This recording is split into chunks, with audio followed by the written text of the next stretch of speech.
Podcasting worldwide from Vancouver, Canada.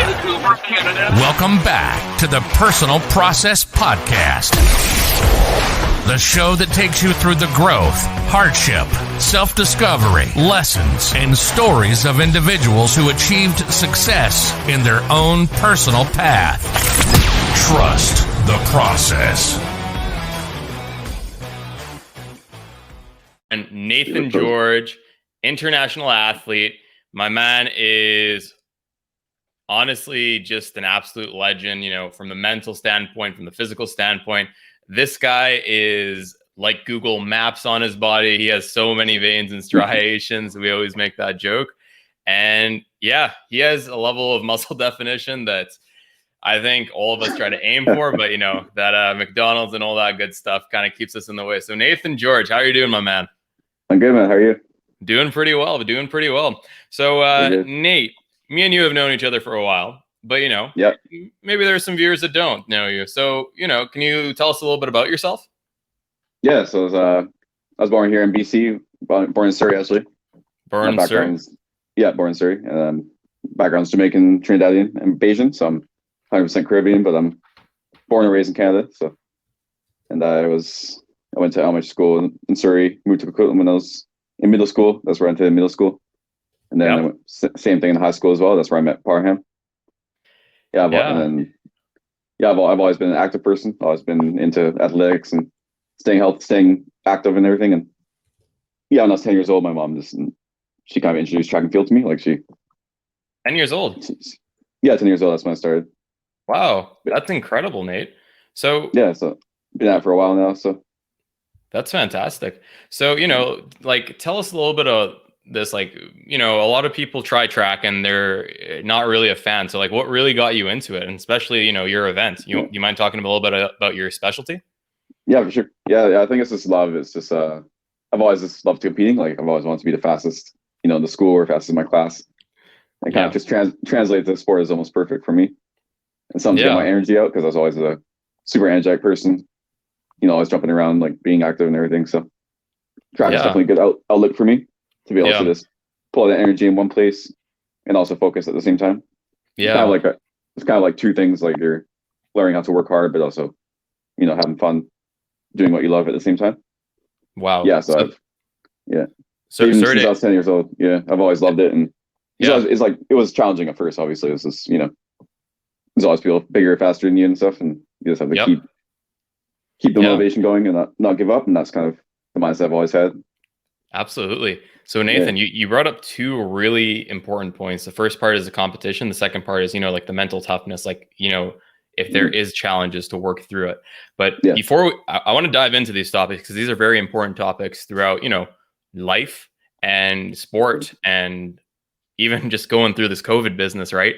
So before we get into that, ladies and gentlemen, I just want to kind of let people know the level of humbleness Nate has. So the first time I actually went over to Nathan's house when I was in high school, I remember going to his room. This guy, I don't think he had space on his wall. Okay. This guy had medals like just piled up on like nails and just like, I'm just like, holy moly. I don't even have like participation awards for the amount of first place or second place prizes this guy has. So, you know, this guy is honestly just an amazing human being, super humble, super kind, super real. And that's one thing that I really appreciate about Nathan. But, you know, 100%. But, you know, like, let's dive into the little bit of the mental aspect of it. You know, like there's a lot of competition, especially for things like track and field. So Nate, what gave you the ability to traverse past these hurdles? You know, the hurdles of, you know, there's a lot of competition, there's a lot of people. What gave you that, you know, edge to get higher and, you know, finish in first place prize, represent Canada on the international stadium? Yeah, I think a lot of it is just, you know, I've always kind of just went not hard myself, just more I always want to improve. So, you know, if you get second one day, you want to get first next time. You just want to. A lot of it is competing against yourself too. It wasn't even about so much winning. Like my coach has always, you know, told me it's all about, you know, your time and how much you can improve on yourself. And that's the biggest thing you should take away from each meet. Like, did you improve? Are you improving? 100%. I just found if I can keep improving on myself, then I can eventually that can also translate to how well I do on the track against other people. Absolutely. So that's kind of the mindset I had since I was young, because my coaches did a really good job, telling us that it's not about winning, it's about improving yourself so you can eventually win. And that's that's kind of where I got that from. So that's huge. So Nathan, do you mind just like kind of diving a little bit deeper on that? What did you do to improve yourself? Love is good. Yeah, love was just making sure to train to hardest of my ability in the moment, and just not have a good attitude during hard sessions, because sometimes it was really hard. You didn't want to. A lot of times you just don't want to do it, but you have to. It could be raining, could be even snowing sometimes. You just know you have to get through it. So get through the hour and just tough it out, kind of thing. Man. And that's kind of this. I think from a young age, when you start so young, you learn how to work hard at that age. It makes it a lot easier when you get older. So I think from a young age, I always knew how to work hard, because I just wanted to be better. So I want to improve. I want to continue to improve. I also had training partners that were faster than me, so they pushed me to be better as well. Yeah, it took years for me to actually get on that level. Absolutely.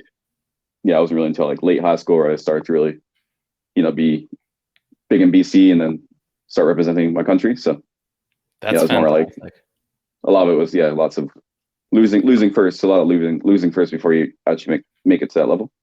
Yeah, and I think that's kind of an important thing too. Just learn to lose first, because once you learn to lose, then you know how to. There's only up from there, right? Only up from there. So speaking on that, Nathan, like learning to lose. You're mentioning that there was a lot of people always, who were speedy and who were faster than you when you were younger. So how did you push yourself? Because you said you started when you were 10, and then it took up until, like 14, 15, 16, when you were actually at that excelling point. So like, how did you persevere through that? How did you not give up? Yeah, I found like, for especially the hard workouts, that's where I really feel like I made the most improvements. Those were the ones where people wanted to, give up and not go as hard as they could. I found those workouts are the ones where I definitely made sure to go as hard as I can, and despite how tired I am, just make sure I finish the workout and get through everything. And I found some of the guys that were more talented than me, a lot of them didn't quite have that same work ethic at times, especially when they're younger. Yeah, so I feel like that was a big part for me growing up. Like, that's one of the reasons I improved so much, because I was able to work at that level at a young age and then translate that to all my other years following that as well.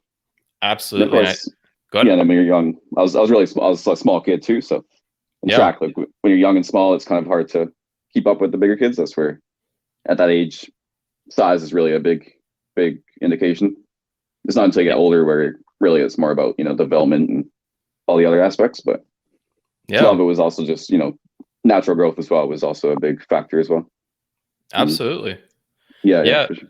And I think, Nate, you touched on a very important point. And I kind of just want to get into that a little bit.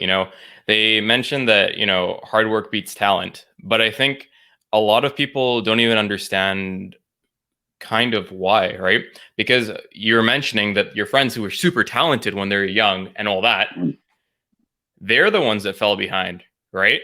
And it's because when you have talent, it's hard for people to find motivation to keep going, because, there's little need to. Like, if you work harder, you're still going to get first place. It's not going to make a difference in that. And you're still going to get the same respect, whether or not you put in the work. So where is that, motivation to put in that extra mile?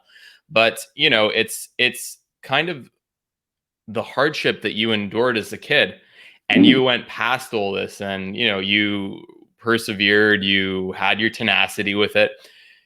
And, I think when you were mentioning that you had the hard workouts and you gave it 100% when everyone else gave up, that's so important. And that's kind of what leads into success in life. And I'm really happy you shared that story, I mean, it's definitely an important lesson for sure.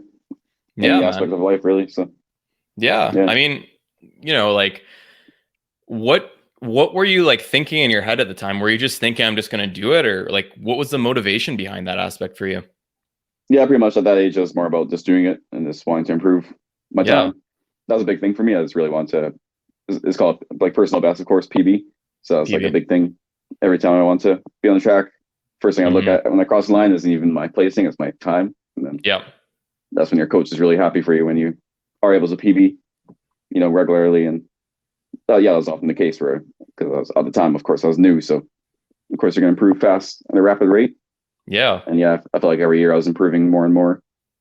Absolutely. Because I was training hard and I also love the sport too. So I think that's a big part too. You have to love what you do as well. So absolutely. And what about your sport did you love? I think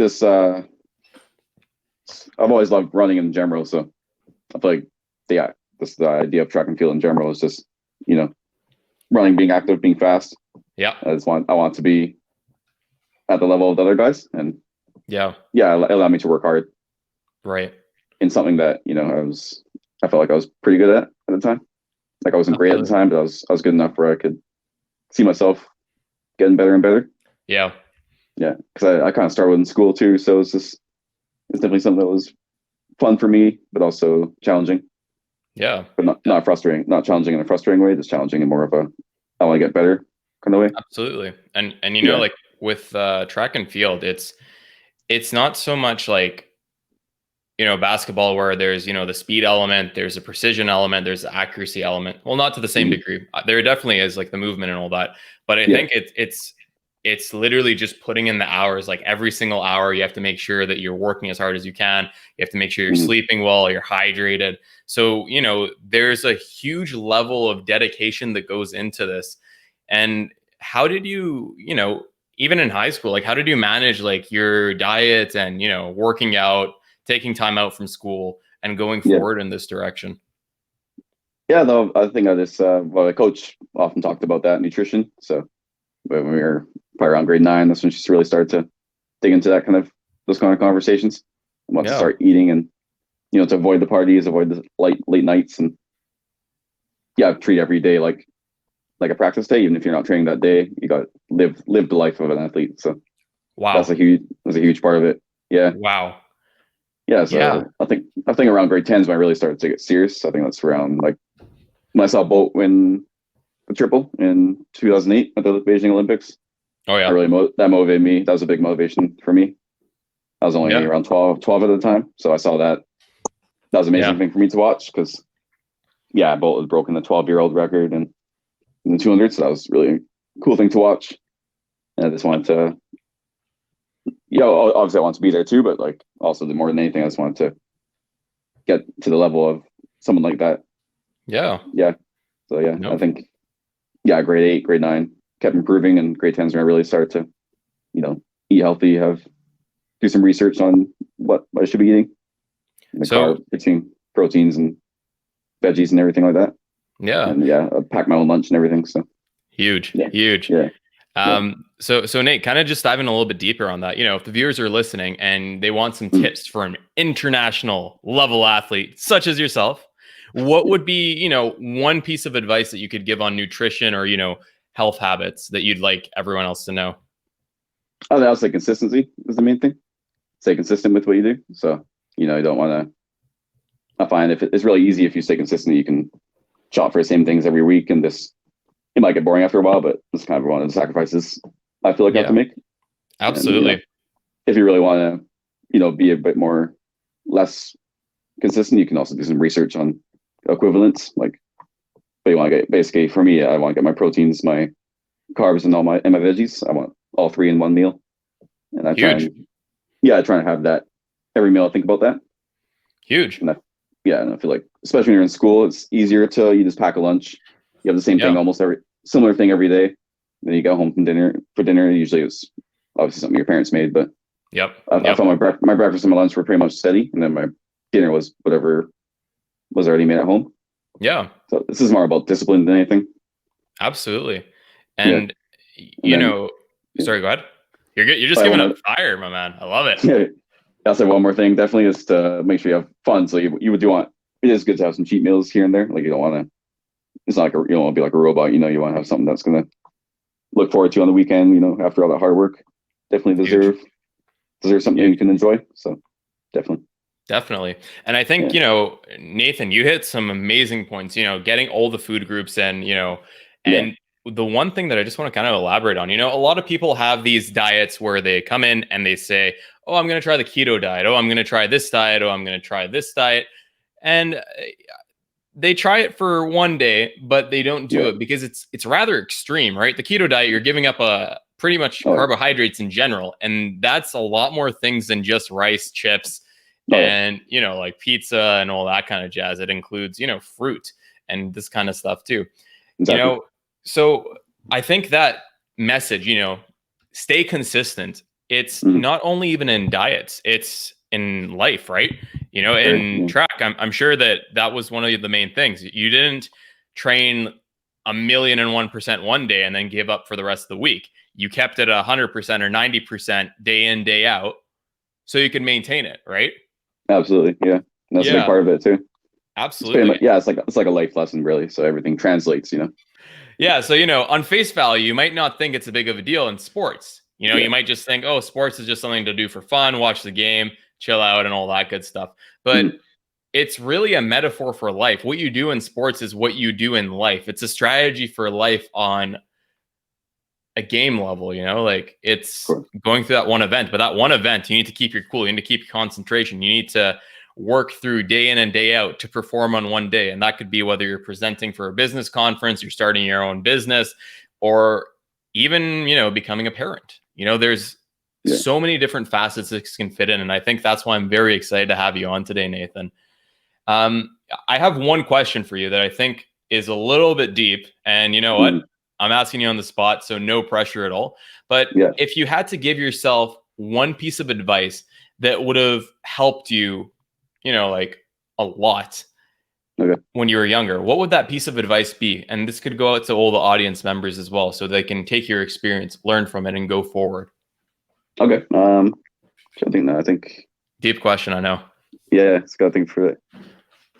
I'll say it's make I've always, I think when I was older, I said to make sure to learn that having fun with the sport is a really big important part of how you're going to stay within it. And obviously I never felt like I wanted to leave or anything, track or anything, but there were times when I felt like I went a bit hard on myself for certain, like a small meet if I didn't do as good as I want to.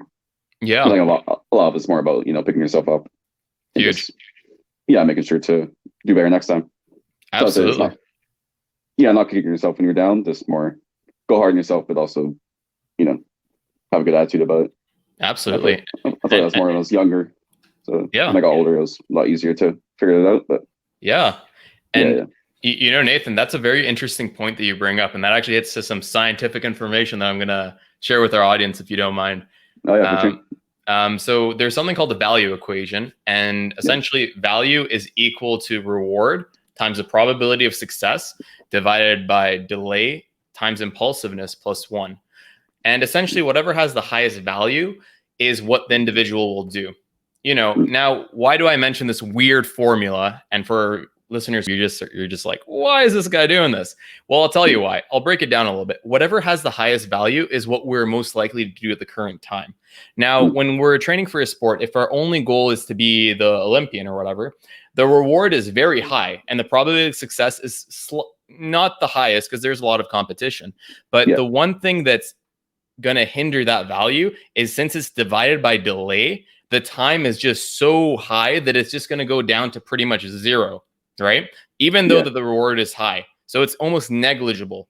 And that's why long-term goals without short-term goals are kind of, not the best. And that's something that we can take out through every aspect of our life. And the impulsiveness just on the bottom that's times by delay is just the innate factor. And that's just how impulsive someone is. So we can't really change that.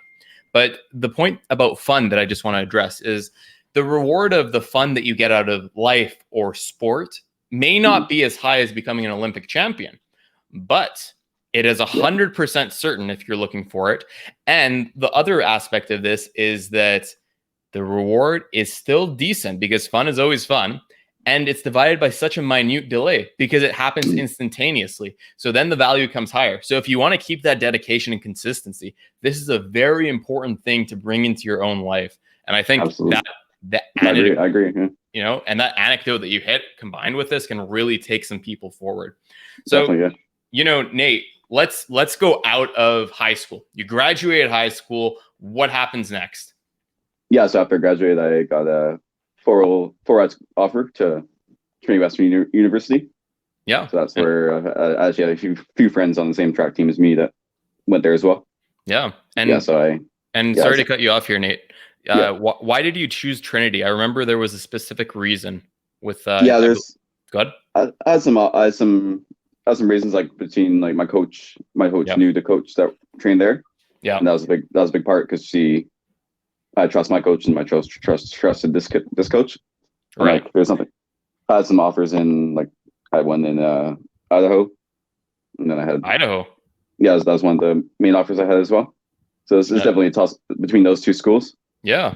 But a lot of it I kind of just thought about, most people would go for Idaho over Trinity, and it is kind of like a rare choice to go for the local. But yeah, I kind of thought about my options and kind of decided to stay local because of the coaching situation and the fact that I had some athletes that I knew there, friends. that I could train with, that were good training partners to me. Yeah, and that's also huge. Yeah, and I think the staying local and being able to compete here, train here, be here for nationals and everything, and CIS season, you also have 5 years to compete as an athlete instead of 4. Yeah, that's a big part too. I want 5 years of eligibility. Absolutely, that was good for me. Yeah, and I think the fact that at the CIS level, CIS is Canadian Indoor Sport. Yep, that's our nationals basically for school. It's called U Sport now, but back then it was called CIS. Back in the good old days, eh? Yeah, back in my day. when I graduated, it was changed. So. Oh, is that right? Yeah. Fair enough. So Nate, let's talk about the level of competition in college and university compared to high school. Like, did you notice a difference? Oh yeah, there's a huge difference. Like especially in BC, like the competition in BC for high school is pretty low, like compared to the States, especially. But yeah, because most of the best track athletes are club track. Right. It's like most of them are in a club outside of school programs. Okay. So a lot of the guys in the school track are just do track with the school and that's it. Right. And in most situations, like it's usually the club track guys that are winning the main events. Right. That's the year I won 2012. I won 200 and the 400 that year, and then this for the CIS. This is for BC high schools, but at the time. Oh, BC high schools, yeah. Yeah. So so competition wise, it was definitely a lot smaller in high school. Universities, when you get more international students from, all around the world that can represent one school. Yeah. And that's where you see all the high competition guys you'll see at outdoor nationals, guys you'll see even possibly at Olympics. Yeah. I raced a couple Olympians there too. So is that right? It's definitely light and day for sure when it comes to competition. And what about the talk about the mental aspect with me? Because when you're actually in the college scene, a lot more people are watching. There's probably live streams happening, like most events. Like, how did you feel about that? How did that impact you? What did you do to stay cool, calm, and collected? Yeah, I think by then, because it helped me. It definitely helped that I had made a national team before my first year. Right. 2011, my first national team was in 2011. That was in France. Yeah. World Youth Championships in 2011. So I was exposed to huge competition a couple of years before I even went to school. Okay. And that was big for me because that's where I really learned what it's like to compete against, people around the world. Yeah. And then even before that, I made nationals many times before that. And I've raced, in front of a screen, against other people in Canada to determine which team I'll make and everything. So I was used to big enough teams before I even went to school. Yeah. So by the time I competed indoors, it wasn't too nerve-wracking or anything, but yeah. So Nate, when you're mentioning you race in front of a screen, what do you mean by that? Yeah, it's like it's broadcast on TV. Right. Like either on TV or a live stream. That makes a lot more sense. Yeah. Yeah. Some nationals. Yeah. Yeah. No, fair enough, man. Yeah. And were there any notable races that you'd like to talk about from these college years? Yeah, I had my biggest one is definitely when I won nationals in my third year. So I won the 300 meter indoor. It's a bit of history behind that one because 2 years before that I got second. So I got second in my first year. Yeah. Or sorry, second in my third year. in my second year, and then second in my third year. Right. And then finally, but the next year I was able to win. So it was 2 seconds in a row, and then I was able to get the gold finally. So that was definitely a huge. Man. For me, it was like I really wanted that one badly because I gotten 2 silvers in a row to two different athletes from the same school. Yeah. And I finally just won. Yeah, that was one of the biggest ones for me. That was my first time winning nationals too. So that was a big success for me. One of my favorite races. That's fantastic, Nate. And it's that's kind of just like the process, like you're like second, nope, not going to take it. Second, nope, not going to take it. Twice. Yeah. Second twice, first next time, let's go. And you got it. Like how did you feel when you got that? Like how was that experience like? Oh yeah, it was like pretty much everything you'll think of, like when I picture in my head how it would feel to win. Right. It's almost like a dream. Like, yeah, it's like pretty much a perfect, like really good race plan I did, and I was able to execute the race just as well as I wanted to. Right. And yeah, it was a healthy season, staying healthy, didn't get any injuries that year, so that definitely helped too. That's fantastic. I feel like it's kind of like one of those things that I was able to, all the hard work paid off, and you could definitely see it in that 30-second race. Yeah. So, yeah. That's incredible, Nate. And it's just showing that you got to trust the process. You got to be dedicated. Exactly. Don't do something extreme. Keep it consistent. We're keeping it all, throwing it back to every aspect of this conversation so far. And, we got that. So Nate, I know you got to go relatively soon, but I just want to kind of talk on that international experience, like you represented Canada. Tell me about that. That's, a lot of athletes just dream about something like that, but you've actually done it. So, guide me through it, my man. Yeah, for sure. Yeah. So first, of course, my first time was 2011 in France. So that was a really big one because it was a world competition. So people from all around the world were there. This is in France. Yeah. So I made that team basically how you make a team, depending on what team it is. Yeah. So it'll be based on your ranking in the country, especially when you're a youth. It'll be if you're top 3 in the country, then they'll take your time and they'll determine if you make a team. Yeah, if you're top 3 for your age group, of course, take your time and they'll determine if you make a team. Yeah, so 2011, I was able to get the top 3 spot, made the team in the 400 meter. Yeah, so that was my first time competing there. Yeah, first time in Europe, so that was really cool. How was that like? Just being in Europe, as a national athlete, like how did you feel? Felt really good. I was there for I was around 2 weeks, I believe. 2 weeks. So mom came there as well, so she came to watch, and then I was able to hang out with the team because we had our own the hotel that we stayed in. And then we had other, like Team USA was in a different spot, and then every country was in their own spot. That's so fantastic. Kind of almost like a little dorm for us to hang out in. And then we'll just walk around, see the country. Yeah. When we could. Sorry, I keep cutting you out. You finished, then I'll ask. That was good. No worries. I was saying we just got to see the country a bit before we even had to train or compete. So yeah, it was pretty cool. Right on, my man. Did you try some of that escargot or what? No, didn't have a chance. Not that time, man. We'll catch it on the rain check. Maybe next time. Yeah. Yeah, exactly. So, okay. So France is out. Now what happens? Like, what's the next, international experience you had? Yeah, so basically the next one after that was 2013 for me. That was World or Pan Am Juniors. Pan Am Juniors. Do you mind giving me a little background about that? Yeah, for sure. That was in Colombia. So how I qualified for that one was we had junior nationals. Yep. And I forgot where it was. I might have been Quebec or something, but yeah. We had junior nationals. Basically, at nationals you have to get top 2 for your age group, and I got second. I edged out the guy that got third, so I just made a team. And I had and my time was top 3 in the country as well, so I was able to qualify based on that performance. 3.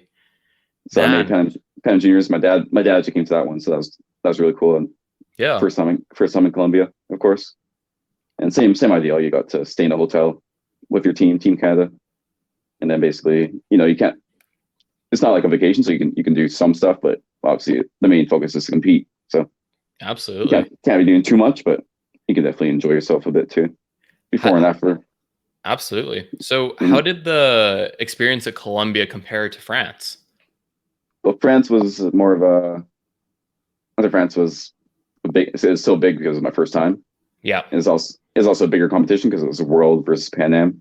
Yeah. So I'd say France is more of an experience because I was a first time making a team, and I didn't do I didn't do so well there. Like I didn't run the way I wanted to run. Mm-hmm. But a lot of that was a learning experience. I ran like a lot slower than I wanted to. And I'd say Columbia was a bit more of a success when it came to my time. Like it wasn't the best, but I was able to get a top 8 spot, make the final. Huge. That's always the goal. Yeah, so I made the final. I think I got 7th, I believe, in the final, which was not what I wanted, but it was definitely better than last time, and it shows I was kept improving. And then in the relay, we're actually able to get bronze in the relay, in the 4x4 relay. So that was my first international medal, which was pretty cool. That's fantastic. Yeah, behind I think behind USA, and don't remember what team beat us after that, but yeah, it was Team USA won. Then we got third. So that was a really cool experience. How did you feel like when you got that recognition at that level? You know, because at that time, were you first year university or were you still in grade 12? I would have been going into my first year. Okay. Wow. Yeah. Yeah. So actually, my coach was the head coach at that. Is that right for us? Yeah. So I knew him before, so that's pretty cool. Yeah. That's incredible. So like, how did you feel? You know, like what was going through your mind? It felt really good. Actually, it felt like it's a hard question now that I think about it. Yeah, because I think at the time in the moment you're more, it's just a race, like it's just a competition. You try to overthink it too much. Yeah. But I think just looking back, definitely it's cool to have been, around the world and be able to compete at that level, especially to walk away with a medal. A team medal is pretty cool. Like obviously and not just the participation one, ladies and gentlemen. Yeah, of course. Yeah. So that was my second team, and actually was in my it wasn't before university. It was actually in my first year. So it was after my first semester. It ended. Yeah. So it was in the summer of the first year. Yeah. I made that team. Yeah, and then 2014 was my next team. It was called NACAC North America, Central America, Caribbean Championship. Okay. So that was actually a local one that was in Kamloops. Really? Okay. We hosted that one. So that was more of a bit smaller, not quite as big, obviously, not in Columbia, but yeah, still same thing with there. It was pretty cool. We got to compete internationally, and also I think I also got a medal at that one too. We got the silver in the 4x4, and then I got 6 in the individual. Oh man.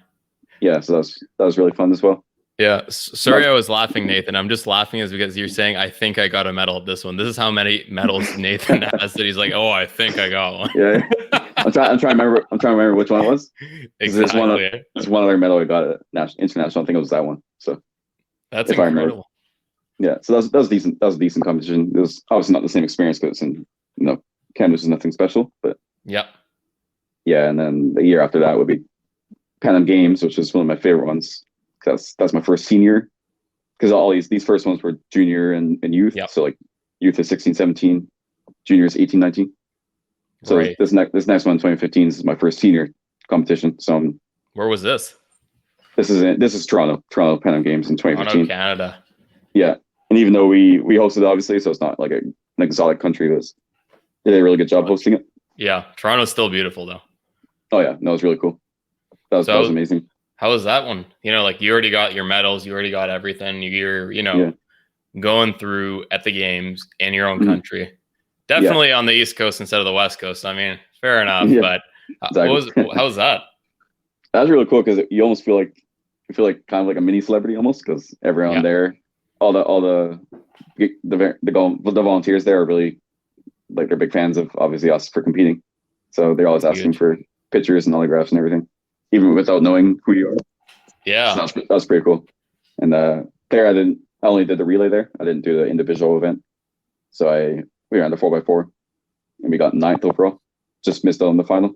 Right on. Top 8 makes the final. That wasn't obviously not what we wanted, but it was definitely another one was more of an experience than anything. Like it was just a cool experience. 100%. 100%.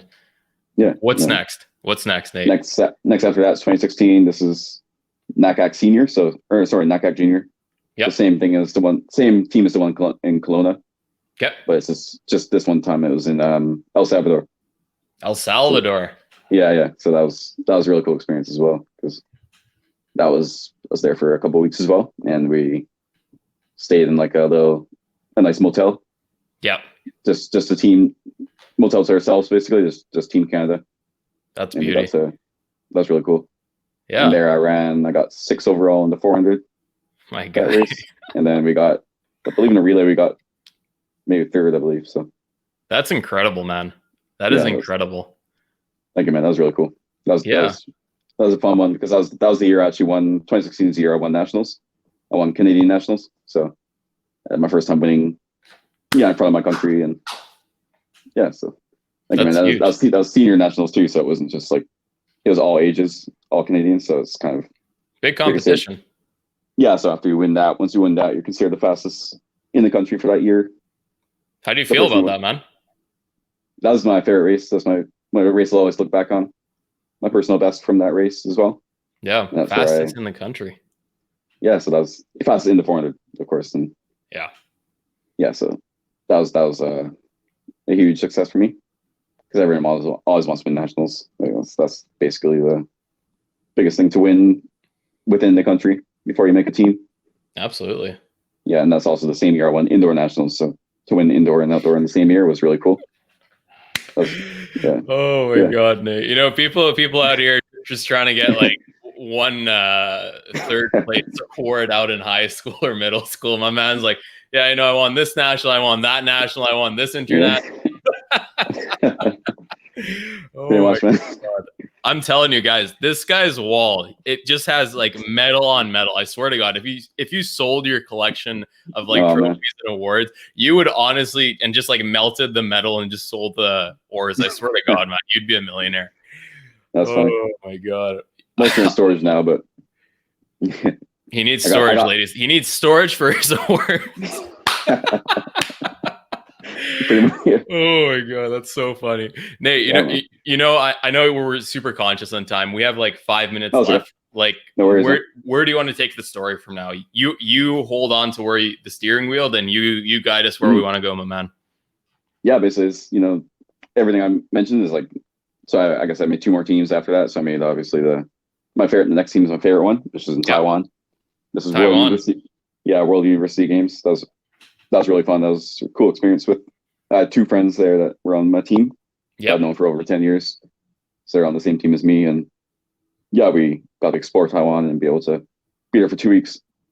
We went downtown after our competition. So we really got to see the country. Yeah. And I feel like that was probably the first time we really got to see that much of a place that we were competing at. Right. So I'll say that's my favorite one. And I got 9th. I got 9th there. Just missed on the final. I was hoping to make the final, but didn't quite make it. But that was a cool experience. That was probably my favorite one looking back. Yeah. And basically after that was just I had one more local one in Toronto as well. So that was my last team I made since before the pandemic, and hopefully. And now maybe my goal is just to make Tokyo 2020. That's the big goal.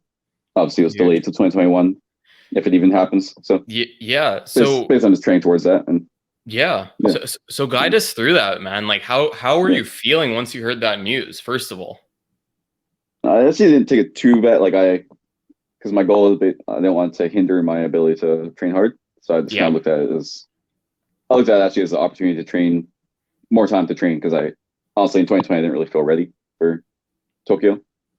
And I'm not sure how ready I would have been by August that year. So yeah, I feel like given another year, I actually feel better this year. It could actually be a good thing for me. And that's how I looked at it. I tried to look at it that way. This is like it's not so much a delay; it's more of like an opportunity to. That's 1 year I can improve more. Absolutely. So, now I'm fingers crossed. Obviously, it happens, but if it doesn't, then it's gonna keep my head up and hopefully see what happens from there. Yeah, man. But yeah, I'm just trying to train as if it will happen, not assume it won't happen. That way, you can actually train towards something. Absolutely. Yeah, absolutely. And that's a lot that comes down to just having fun with it. So yeah. So, man, that's it's just incredible, man. Like, and unfortunately, we didn't have time to actually get to a deep dive of, your amazing personality. Nathan is one of the kindest people you will ever meet in your life. Super honest, super nice, super caring. Honestly, such a funny guy too. And we have so many stories, but we'll probably keep them as our inside stories for ourselves, at least on this episode. Oh yeah, the classics. But maybe on a future episode we'll have you back on. We'll get a deep dive into that. But Definitely. Nate, we have about 3 minutes left until you gotta kick it. Like, is there Mhm. anything you want to say? Anything you want to talk about? Any shout outs? Any IG handles you want to throw out at us? I guess if you want to follow me on IG, my IG is n number 8 George, Beauty. Nate George, and same with my Twitter. I don't really go on Twitter, but yeah, follow me on there for sure. And yeah, it's fun being on this podcast, man. Thank you for having me. No. Yeah, I can definitely if you want to continue on, we could definitely have a part 2 one sometime. I think we definitely got to, man. A bit more time for sure. Yeah, I feel like we had to rush through this a little bit, but like I still think we got a lot of value and knowledge from it, and we connected the dots on so many different life lessons as well. So, Nate, with that being said, my friend, thank you so much for being with us on the Personal Process Podcast. International level athlete representing Canada, multiple awards in running. It's incredible. You've just done everything. I say it perfect, my man. You've given it 100% at every turn you can, and we've learned a lot of lessons from you, sir. So we wish you the best. We hope to see you in Tokyo. And before that, we hope to see you on another episode of the Personal Process Podcast. I appreciate that, man. Yeah, it was really good being on here. Likewise, my friend. With that said, I think what we're going to be doing now is calling it a session. For sure, man. Hey, guys. Param back after another amazing episode with another amazing guest. We hope we added value into your life and you took away some tips that you could add to your tool belt and fuel your process forward. If you do know any friends or family members who would enjoy the same value that you got today, we'd really appreciate if you told them and let them know about us. And, if you could also subscribe and rate the podcast, well, that would just be fantastic. If you did all three, well, you'd really fuel our process forward. So thank you in advance. And always remember, trust the process.